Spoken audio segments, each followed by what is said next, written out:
Hi, Robbie. Thank you guys all for being here. My name is Angel Orozco, and I am your sales executive for Fidelity National Title. And with me today, I have an amazing escrow officer, Renee Lowe. She is one of our top escrow officers here at Fidelity National Title. She works with a ton of agents inside of your office. So if you guys ask around, you guys will definitely hear some great feedback about her. And she is giving us her time today to go over 2 net sheets. We're going to go over a buyer's net sheet, and we're also going to go over a seller's net sheet for Santa Clara County. It is important to keep in mind that every county that you go into, there are going to be different charges depending on the county and the city that you're in. So today I have this all about escrow, who pays what. It's for all of California. So I'm just going to quickly go over the Santa Clara County charges with you. However, I would love to give this document to you because it really comes in handy. So you guys should all keep a copy for your own records. So when you're speaking to somebody in, let's say, Alameda here, and you'll see that the buyer pays the escrow charges, the title fee. But if you go down to Santa Clara County, it's going to be the complete opposite. So if you guys can't see my screen, please let me know. So here is Santa Clara County. The seller here in Santa Clara County pays the title and the escrow. So that's why in Santa Clara County, it's the listing agent who opens up escrow. So if you're the listing agent, you're going to open up escrow. However, if you go to Alameda County, you get into contract. Now you have a say of which title company that you're going to be using. So if you have a relationship with Renee, like let's say you already have a relationship with her and you're putting in an offer for an Alameda County, you could easily write in Fidelity National Title so that you make sure that you're getting great service and you know that you're going to be in great hands, you and your clients. So let's see, the seller is also going to pay this fee, which is the county transfer tax. Over here, it's going to show you which counties are charging the city transfer tax. Not all cities charge it. So you're going to see that Mountain View will charge it, Palo Alto charges it, and so does San Jose. If it's not listed here, they are not charging it. So something like Campbell, they don't charge this fee. So again, if it's here, you're going to be charged it, your sellers are. And if it's not, they don't have a city transfer tax fee. Angel, can I add one thing on here? Yes, please do. So if you see where it says the San Jose city transfer tax, it's $3.30 per thousand.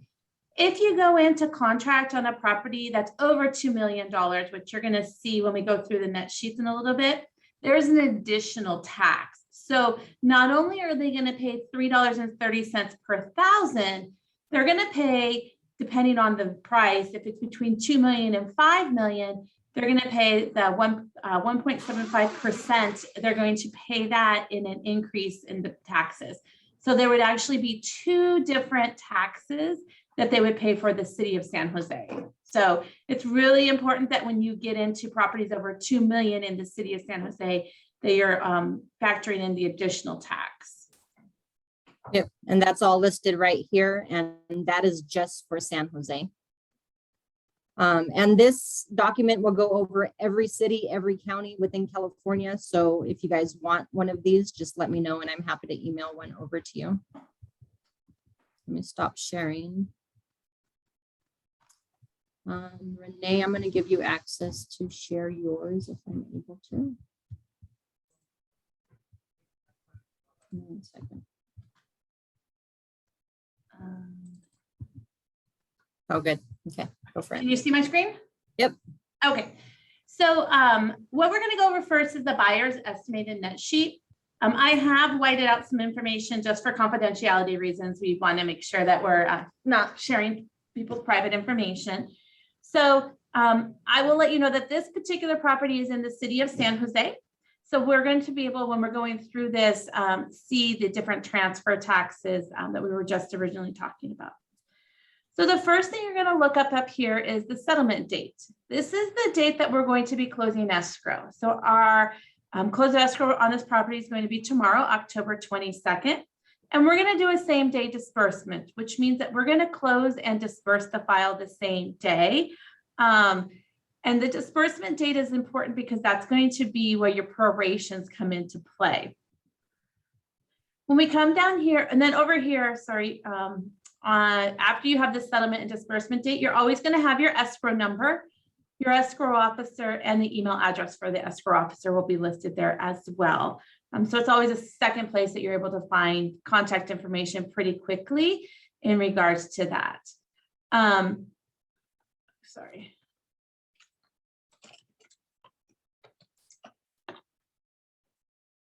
Then we have the buyer. The buyer's information would be here. So we would have Joe Smith and then his address, which would be like 123 Main Street, San Jose, California, 95131. Here would be any information that the buyer would give to us, and we would also pull that off of the closing disclosure from the bank. In this particular file, we have two sellers. So we have seller number 1 and seller number 2. We would have all of their information there. The property address is going to be the address for the property that we're selling or purchasing. Our lender, in this case, the lender happened to be Citibank. So we have the lender information here that's also pulled off the closing disclosure. Now we're going to get into the debits and credits. So the first thing to look at on this particular property is the sales price of our property is $2,735,000. Our buyer put an initial earnest money deposit of $82,050. So that's where you would see, so deposit normally is their EMD deposit.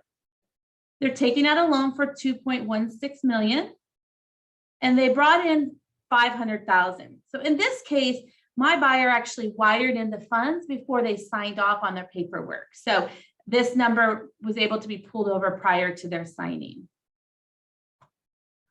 So right now we have a proration of our property taxes. So we're in this kind of gray period for property taxes. The tax bills just recently came out on the properties. And so what we are now doing is we're giving the buyer a credit. I'm sorry, we're giving this. Yeah, this is the buyer statement. So we're giving the buyer a credit here. So if you see, the new tax bill that's out right now is from July 1st, and the close of escrow date is October 22nd. So the seller is crediting the buyer from the 1st of July to the close of escrow date. This is the current tax amount. So $4,814.79 is what the current tax bill is. So our buyer will receive a credit through the close of escrow for $2,969.12. Where this comes into play, and sorry to switch to a completely different part. If you see right here, we're actually charging the buyer the full amount of taxes. So we're charging the buyer the $4,814.79. But if you go back up to the top, we're crediting it. So it offsets that charge, so they're really not paying that full amount. Also, if you have a homeowners association, you would see a proration listed under here as well, depending on the time frame and who is giving the credit to the party. So sometimes you'll see a debit here if they're crediting it to the seller, or a credit if the seller is giving it to the buyer. Here we have our loan charges. So the loan charges is anything that the bank is charging. So in this case, with Citibank is charging a commitment fee to the buyer for $1,015. The buyer has already paid outside of the closing of escrow a few items. So here you see $175 paid outside closing by buyer. This was paid by your buyer directly to the bank. This is also known as a POC charge. So if you ever hear the term POC, that's always meant paid outside of closing. They also paid $805 for the appraisal fee. In this case, the property for some reason had to have a second appraisal done. So if you see here, they're actually charging the client another $805 for that second appraisal. The buyer also paid their credit report prior to close of escrow and their flood certification. They are charging a tax service fee. This is where the bank charges this fee to allow them to verify the taxes on the property and continue to monitor taxes after the closing of escrow. Prepaid interest. So in this case, we're going to close escrow on the 22nd. they're going to pay interest from the 22nd until November 1st. And what that is that's going to cover interest up until that date, making their first mortgage payment on December 1st. The reason that their first mortgage payment would be December 1st is when you're talking about interest on a mortgage, it's always in arrears. So if you are renting a property, you always pay rent on the first of the month for your upcoming month. October 1st, you pay your October rent. On a mortgage, when you pay your December payment, in this case, you're actually paying interest for the month of November. So it's always in arrears when it comes to interest on a mortgage. And that's probably one of the most common questions we get at a signing is, well, if my mortgage payment's not till December 1st, where am I paying November? So it's just we always want to let our clients know it's in arrears. In this case, the bank has given the borrower a credit for $16,213.30 towards their closing costs. So now we're going to get into the title and escrow charges. Again, this is just for the buyer. So here we have some endorsements that the lender is asking for. So this mortgage that this client is taking out is an adjustable or variable rate mortgage. So we have to give the lender an endorsement to their title endorsement on their title insurance policy for this type of rate. And there's no charge for that. Then there's an 8.1 endorsement. The 8.1 endorsement is always issued. This is for environmental reasons. We want to make sure that the property is environmentally sound for the lender. The next item is a concurrent loan escrow fee. So anytime your buyer has a loan on the property, the title company is going to charge what they call a concurrent loan escrow fee, or they're going to charge a simultaneous escrow fee. It's basically the fee that the title company and escrow company are charging for the work that is done because the borrower has a loan on the property. A lot of times we get a question from the buyer saying, well, the seller is supposed to pay the escrow fee. Why am I paying this fee? And the reason is because this has to do with the loan. It's not a fee for the sale itself. It's because the buyer has a loan, so it's for their part of the transaction. We also have an escrow extra work charge, if applicable. This fee can be charged if we're being asked to rush a closing. So let's say docs came in, we had to sign and close, and we had to put other files aside. We do have the right to charge an extra work fee. We always disclose it up front, and then we'll take it off at the end if it's not needed. A lot of times the escrow work fee is charged. For instance, I have a buyer right now, and she literally has 4 lenders she's working with. So every time the lender calls us, we have to delete everything we did for the previous lender, redo everything, and then we have to keep everything, because if the other lender comes back, we have to go add everything back in for the correct lender that's asking for stuff. So those type of items, we would definitely charge the extra work fee, because it does take a lot of extra work on escrow's end to be able to accommodate for them when somebody's shopping multiple loans and hasn't made a decision. The lender title insurance fee. This is the title insurance to insure the lender. So this is also where we get a question where the client says that they're not supposed to pay title insurance. In this case, the lender's title insurance assures the lender that they are in first lien position on the property. Mobile signing fee, or also a notary fee. This is for the signing of the loan documents. Recording service fee. This is the fee that the recording service will charge for the recording of the documents. This special courier fee is if we need to use a special courier. If we do not use a special courier in our transaction for any reason, this will be removed at the closing. We do have to always have documentation in our file if we do use a courier.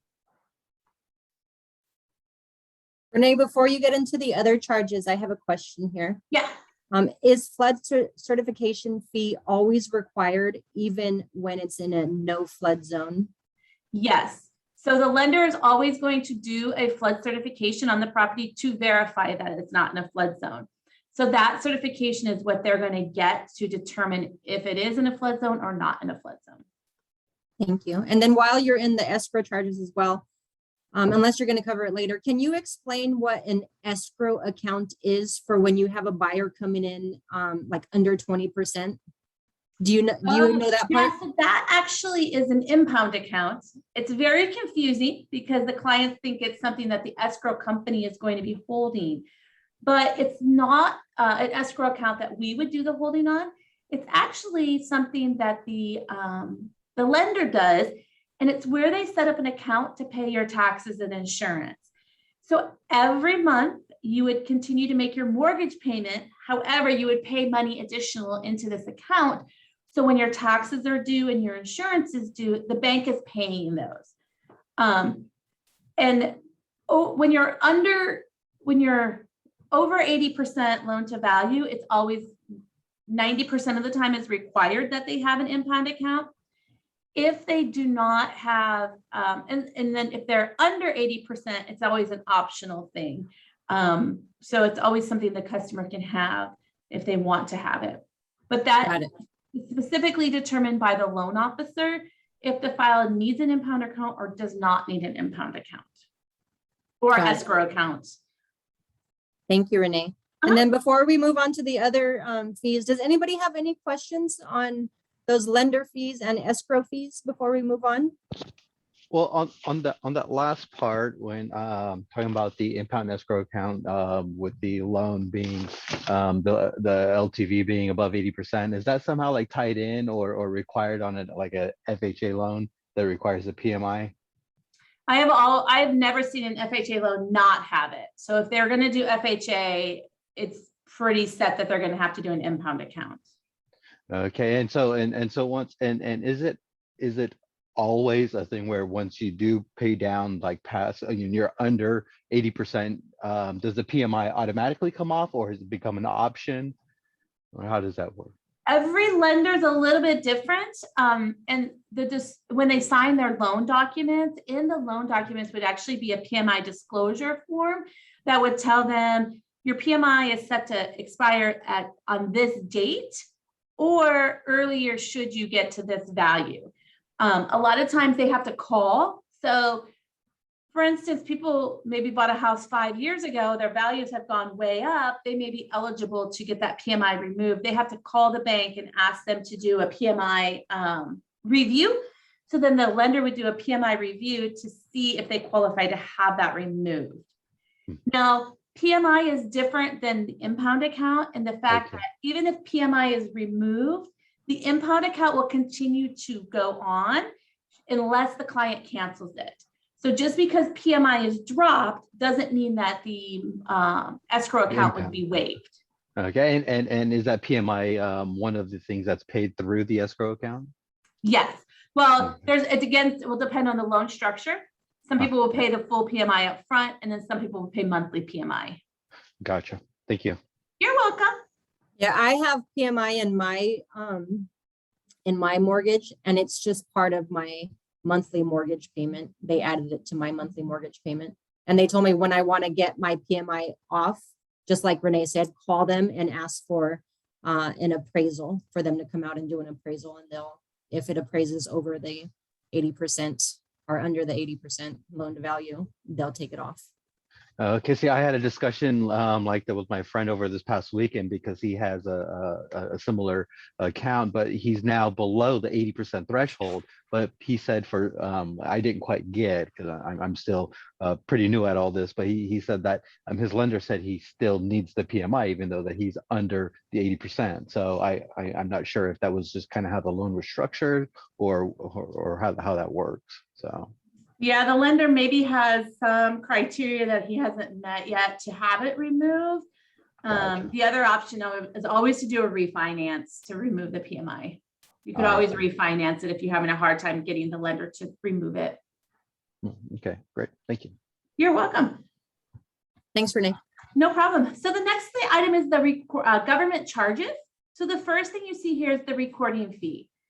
In this case, we're going to record a grant deed and a mortgage. And these items, we disclosed to the bank that it was going to be $225. However, it's only going to be coming out to about $175. Now we have the City of San Jose transfer tax. Now, this is the normal City of San Jose transfer tax. So this is the $3.30 per thousand transfer tax. If you see right here, the full amount is $9,025.50. Per the contract, per this particular contract, these buyer and seller are splitting the city transfer tax 50-50. And so 50% to the buyer would be the $4,512.75. Now, after I put this particular file in there, I realized that the San Jose city transfer tax, so on this particular file, the contract said that the seller was going to pay the first $15,000 of the city city transfer tax, the step up transfer tax. So in this case, on this particular file, the City of San Jose transfer tax for being over $2 million would be $20,512.50, with the buyer only responsible for $5,512.50. Now, normally the contract would have that be 50-50. So if that was the case and we were doing 50-50 on it, the buyer would pay $10,256.25 and the seller would pay that exact same amount. So again, we in escrow are always going to go by the contract, and then that was just one of the agreements that was in the contract. So Renee, this is the fee that is if you're selling for over 2 million, correct? Exactly. Yep. Because and if you notice, it's on top of the city conveyance transfer tax. So in this particular case, they're paying to the City of San Jose in particular transfer taxes between buyer and seller a total of $29,538 is just going to the City of San Jose. Wow. And then that doesn't include the county transfer tax, which we'll go through on the seller statement. So ultimately, all these fees, the San Jose city conveyance tax, the city transfer tax, these are negotiable between buyer and seller. Absolutely. Absolutely. The contract, normally it's standard that's going to be 50-50. That's what is on that sheet that was shown in the beginning that shows it's standard to be 50-50, but everything is always negotiable in the contract. And the offer was good enough on this one. And the seller said, hey, we'll cover 15,000 of it. So that's how they got their offer accepted. Thank you. The next thing we have here is homeowners insurance.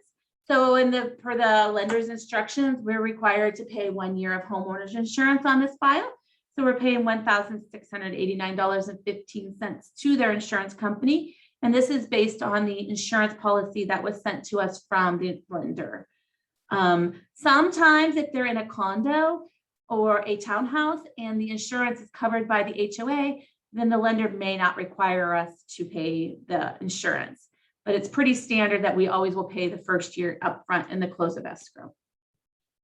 And then we're going to pay the first installment of property taxes because those taxes are due before the first payment. The mortgage first payment is December 1st. The first installment of taxes is technically due in November. So the lender wants to show proof that that's been paid. So because we're giving the buyer a credit from the seller, we're actually going to charge those taxes to the buyer. Do you guys have any questions on the buyer statement? We're going to go through a seller statement, which is going to be a little bit different now after this.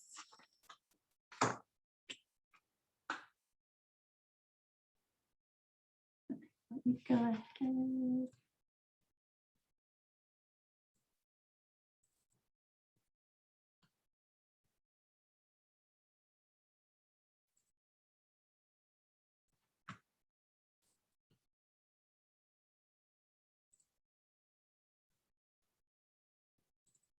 Oh, now can you guys see the seller statement? Yes, we can, Renee. Perfect. So same thing at the very top of this statement. We're still going to have the settlement date, the disbursement date, the escrow number, buyer, seller, and our property address. Now you'll see on the seller statement, we've now no longer have the lender listed because the seller doesn't need to really have anything to do with the buyer's lender. We have our sales price right here of $2,735,000. We have county taxes. So here is where we're going to charge the seller for the credit that we're giving to the buyer. In this case, the agents are charging a total of 5% commission. So we have the commission listed between, so one thing you will notice normally on your statement where it says commission listing agent, it's going to have the agent's names at the top, the company names. So it could say Keller Williams, Keller Williams. I just, again, for privacy reasons, just whited that information out. In this case, it's 50-50 split. We always go off of whatever's on the commission demand. So if there would have been anything different, we would have had that changed here. The first charge you see here, Cal FRIPTA processing fee. So in the state of California, on every sale file that we do, we are required to send a 593 form to the state of California. That's the $45 fee that's charged for the preparation of that document that is sent to the state of California. The escrow extra work charge, it's something that we can charge to the buyer or seller. If we have to do a lot of work on the seller end, clearing old liens, finding people who maybe have to sign off on title, we always have the right to charge that fee. Again, it's a disclosure up front that's removed once we balance the file at closing. Here you'll see the escrow fee. So per the contract, in this case, the seller is going to pay the escrow fee. And our escrow fee and all of our title fees are filed with the insurance commissioner. So we can't, as much as we would love to be able to give all of our clients discounts, we're not able to do any of that because the rates are filed with the insurance commissioner. And we don't want to give somebody a break and then it's going to cost us our job. It could cost us hundreds and thousands of dollars in fines. We have here the mobile notary fee. This is the notary fee for the seller to sign off. Again, we're going to charge the seller a courier fee just in case if we don't use it, we're going to remove it. We're charging the owner's title insurance policy. So the owner's title insurance policy is paid for by the seller per the contract. That's the insurance policy that's going to ensure the buyer that they are clear on title and that everything is taken care of in our title. In this case, we actually are charging a $50 recording fee to the seller. And the reason we're charging that $50 recording fee to the seller is the seller is actually on title, a married man, sole and separate property, and he wants to add his wife to title so that she's on title through the closing of our transaction. It was something their CPA asked them to do, so we need to charge them for the recording fee because that's not something that we would have charged to the buyer because it doesn't benefit the buyer. Here we have the City of San Jose transfer tax, the $1.30 per thousand. I'm sorry, the $3.30 per thousand. And again, it's the 50%. Here you'll see the $15,000. So remember before I said that the transfer tax was a total of $20,512.50. Because they have an agreement, we have to break it out a little bit differently here. So that's showing that the seller is paying $15,000 of that. The County of Santa Clara has a transfer tax of $1.10 per thousand. And so per the contract, and it's pretty standard in Santa Clara County to charge that to the seller. So now we're going to get down to some miscellaneous charges. Miscellaneous charges are anything that we're being asked to pay through the closing of escrow that is not standard. So in this case, it looks like they did some carpet replacement and they billed that to escrow. So we're going to be paying off-price carpet $4,400 to pay that bill. This estimate of reimbursements.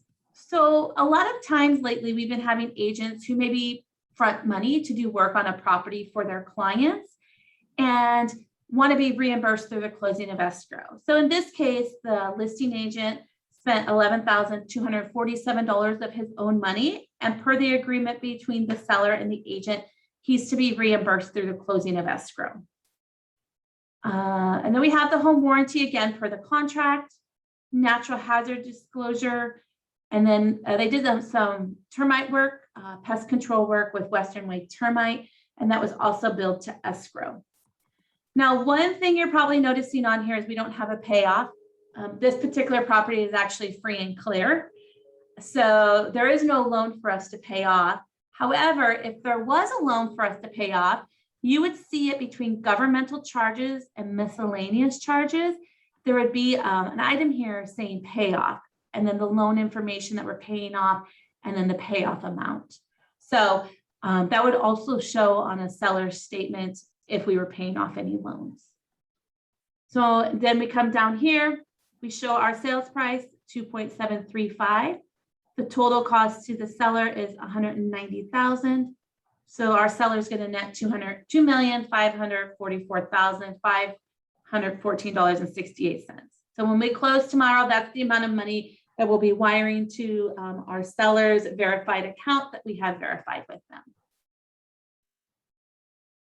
That must be nice to have no payoff on that. I amount know. of I asked title about 3 times. Are you sure? Be sure. I was like, I wish I could have a house like that. With Yeah, no- that's nice. Before you take that away, can you please go over the conveyance and city transfer tax one more time? So the city of San Jose transfer tax is $3.30 per thousand. So I'm going to pull my, can you guys see my calculator? No, we can't. Okay. Can you see it now?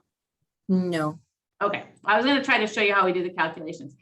So you would take, if you wanted to do a manual calculation, so we would take 2,735,000 and we would divide it by 1,000 because we're going to deal with $1,000, it's per thousand. And the city charges $3.30 per thousand.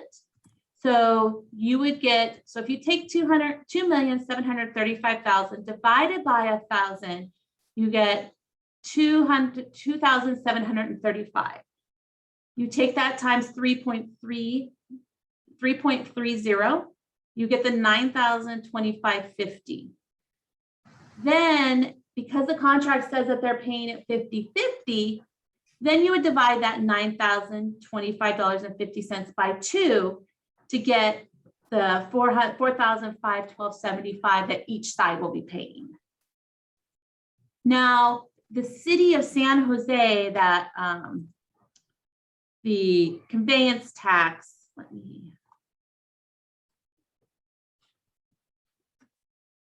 it's point. So then you would take the sales price. In this case, our sales price is $2,735,000 divided again by 1,000.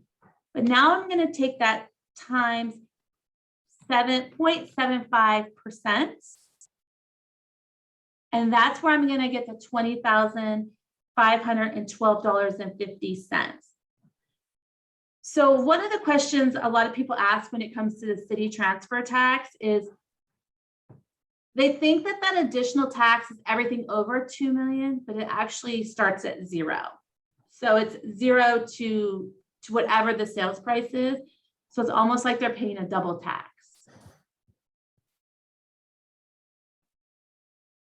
Does that help answer? Does that answer your question, Shakira?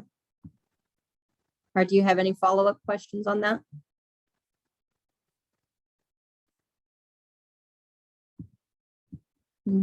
Hopefully we're good.